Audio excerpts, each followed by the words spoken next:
edge Bulma has, do you think Kuillin can get the guy?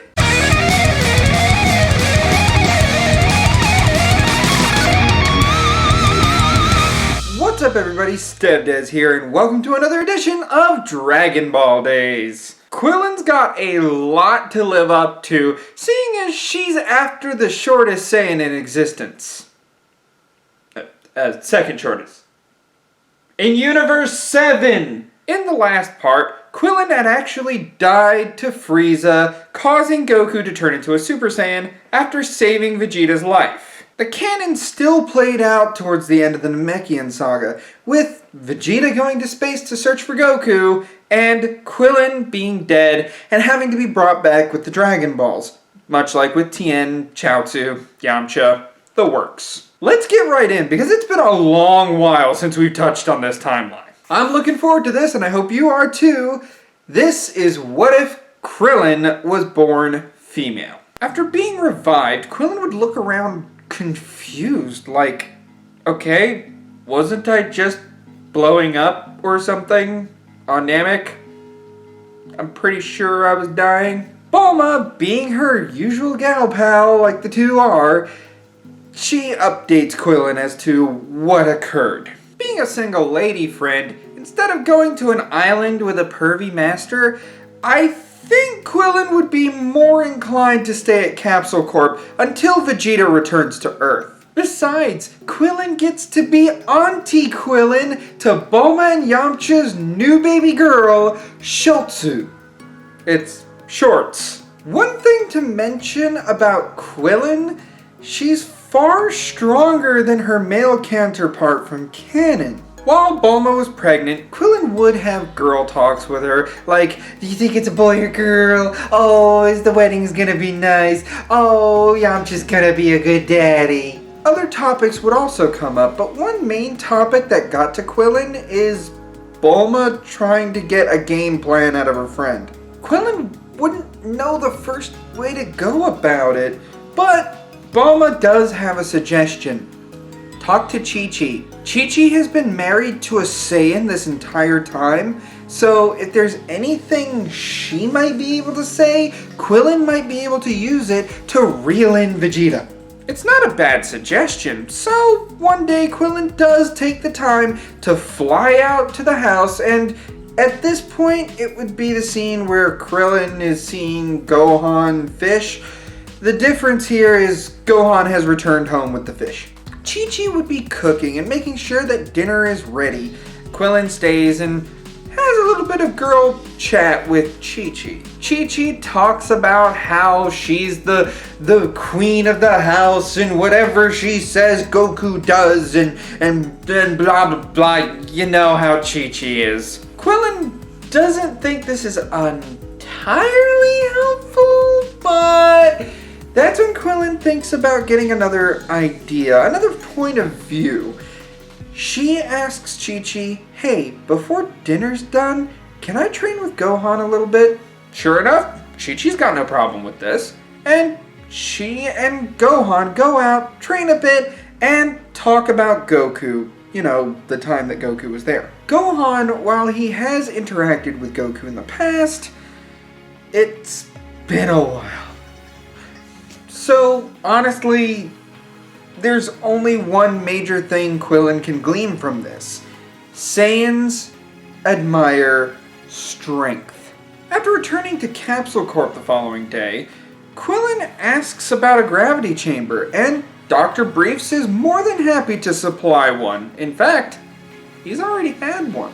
No scientist or inventor would be worth their salt if they didn't invent a prototype to their invention. Capsule Corp is just getting into space travel, so naturally a prototype gravity chamber would be a concept that Dragon Ball could have. Well, I told you, this is the prototype. When this is properly tested, then I'll build the real one. Yeah, whatever. This prototype chamber would be a lot smaller than the Capsule Corp pod, but it would function around the same way. With more space comes more, technology to go into the facets and technology stuff everywhere.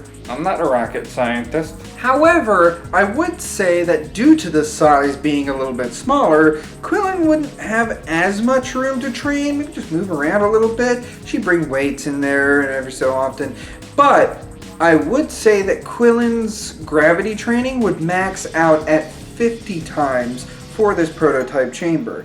The maximum chamber being able to go all the way up to 500 times. So naturally, there is some logic behind this. Kuillin would exercise for the coming months at 50 times Earth's normal gravity, being the maximum that the chamber can output and the maximum she's able to achieve. Quillin's 75,000, I thought, would grow to 843,750. However, the math I used here is a bit off, because Kuillin doesn't get Zenkai boosts, nor is she getting the 100 times that Goku got on the way to Namek. Therefore, I think a fair estimate would be to take that number, cut it in half, and round it up to the next 1,000. Putting Kuillin up at 422,000. I can do math, but I can't English well.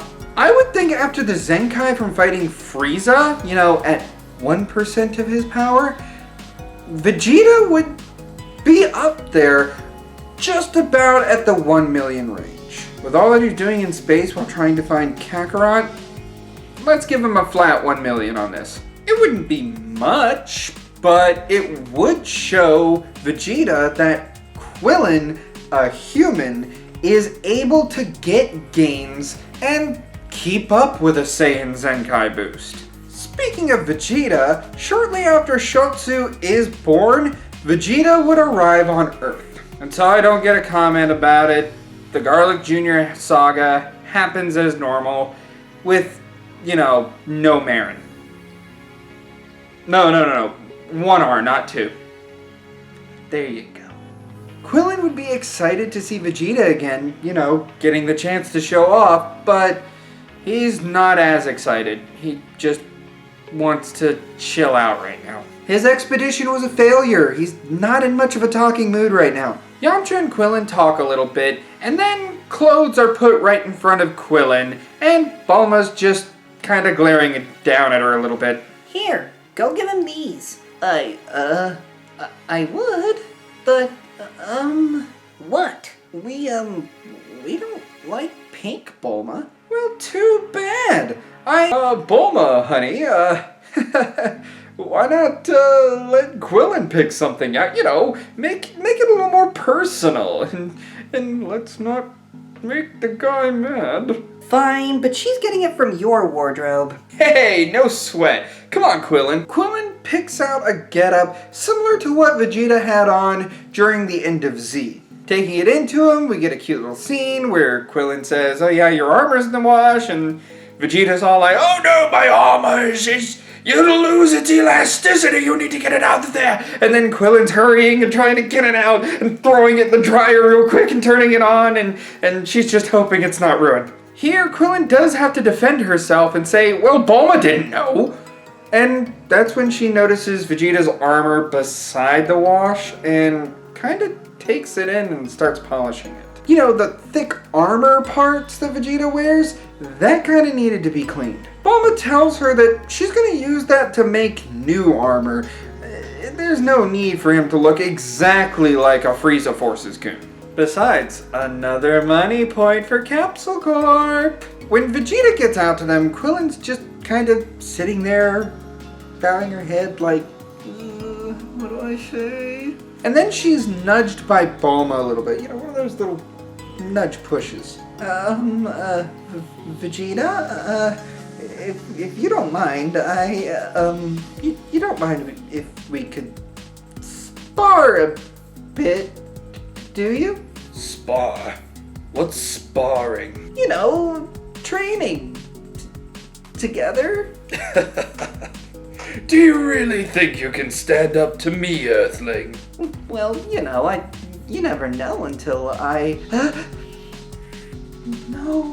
Vegeta, Kuillin, and Yamcha all freeze and stare at the sky, where they sense Frieza's enormous power level coming to the planet. Frieza and King Cold's arrival would occur just like in canon, with a mysterious warrior arriving, turning into a Super Saiyan, cutting Frieza up into little giblets, and blasting King Cold and his ship away. He leads the group to where Goku is going to land, and he sets up the fridge, giving everybody a drink, gets friendly with Bulma and Kuillin and Gohan. While they're waiting, the warrior does show a bit of nervousness, happy that Kuillin is friendly, sure, but Vegeta is a little bit nerve-wracky. After about the third or fourth look, Vegeta barks. "That does it! You have something to say to me, brat? Then you better speak up!" Kuillin gets up because this guy clearly doesn't mean to make an enemy of anybody. "Come on, Vegeta. If he didn't step in when he did, Frieza might have killed some of us. Lay off him." "Not until I get some answers from him. He refuses to tell us where he came from. He doesn't know Kakarot, and yet he somehow knows where Kakarot's going to land. He even refuses to tell us his name. Now I want answers, and you are going to give them to me, or I'll..." "Or you'll do what? Throw yourself in a Super Saiyan and end up doing nothing?" There's a silent pause here. Kuillin just spoke up to Vegeta. She doesn't know what to do next. She kind of freezes a little bit. But she looks at Bulma. Bulma gives her a serious look and a nod. Like, keep going. You've got his attention. Show him that you're not going to just step back on this. She then glares at Vegeta, remembering her talks with Bulma, inhales, and gets it over with. This boy risked his life, saved us all, and showed us goodwill, and you're just going to go against him when he's done more than you ever did in a year? It took him a few hours to take out Frieza and save our lives. Meanwhile, you went off to space for more than a year and couldn't find anything. If he's gonna stand up to Frieza as a Super Saiyan and tell us that Goku's gonna arrive soon, that's way more than you've ever done for us. So sit down and wait for him. Another couple of breezes sound off in the background as Vegeta is just stunned. This woman just spoke up to him, and I mean, she was making sense, but the fire that he's never seen in someone before. This Earthling has caught his interest. So, he decides to back off, letting go of the young man's collar, going over to his rock, and sitting down quietly, silent, mind blown. Vegeta's gonna have to think for a few moments. Kuillin turns to the young man and bows in respect, apologizing for Vegeta's behavior. It's fine, thanks. The next bits of the saga continue as normal, and this is where we get the name of the stranger being told to Goku. Now keep in mind, the stranger is a little bit shorter, but it's not Trunks. And he is a little bit more nervous. Wow, you're better than Bulma was describing. I guess the stories are true, Goku. Alright, my name is Argus. I'm a Saiyan, well, a half Saiyan from the future. I don't want to tell you who my parents are, then there's a chance I might not be born, but you need to trust me on this. This medicine, it'll help you survive a heart virus.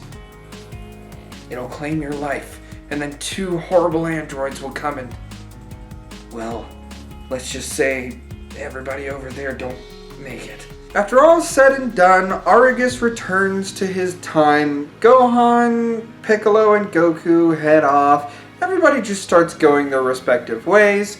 Vegeta approaches Kuillin with a glare. So, training, huh? Well, I have been training at 50 times Earth's gravity. Think you can keep up?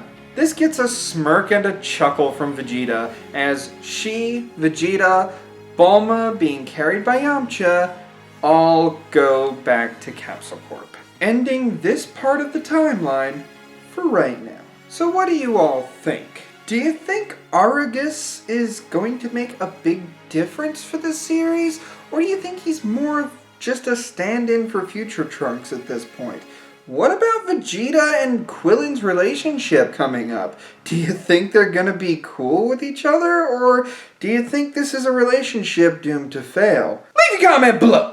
For more what-ifs in the realm of video gaming and Dragon Ball alike, such as the Great Minds episode, with the help of Tyler, my friends Austin and William, we made a really nice video, and I'd really like to share that with as many of you as I can. If Great Minds can take off, I really want it to. Oh, and to see more of it, make sure you subscribe. Like the video if you enjoyed it, and as always, I'll see you in the next one. Ciao. No scientist or inventor would be worth their salt if... That was weird.